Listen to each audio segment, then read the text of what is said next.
最后要送给韩市长的话，虽然我们罢免你，但是那是因为你不适合做市长，但是你仍然是台湾的公民，所以我们也邀请你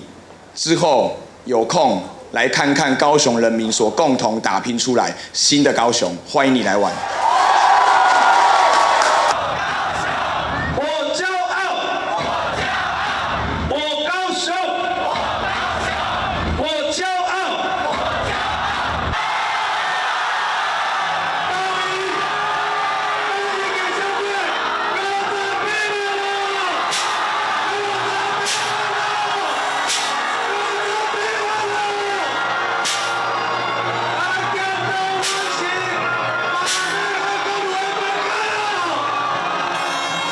来给陈伟给你们看，来给着着59万3,444票，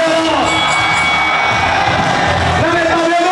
已经超过41%了。首先我先谢谢今天来到现场的所有高雄人。那就像我一直以来所强调的，今天的结果无论是赢还是输，不管对哪一方，都是高雄人民的共同胜利。我想从2018以来，我们高雄人经历了非常多过去不曾经历的事情，包括了世代的分裂，包括了对整个制度的抹黑，以及包括了对整个高雄我们过去一起努力、一起打拼的这些印记的毁坏。今天的胜利，不是代表我们这些人，不是代表这些事情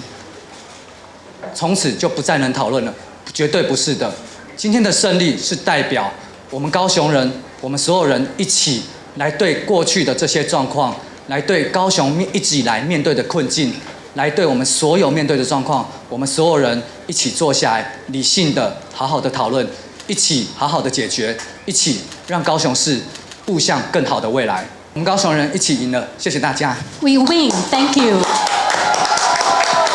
历史不会记得谁是罢韩四君子，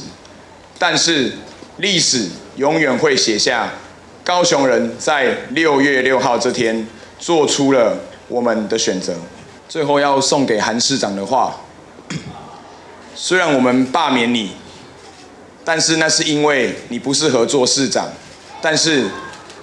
你仍然是台湾的公民，所以我们也邀请你之后有空来看看高雄人民所共同打拼出来新的高雄，欢迎你来玩。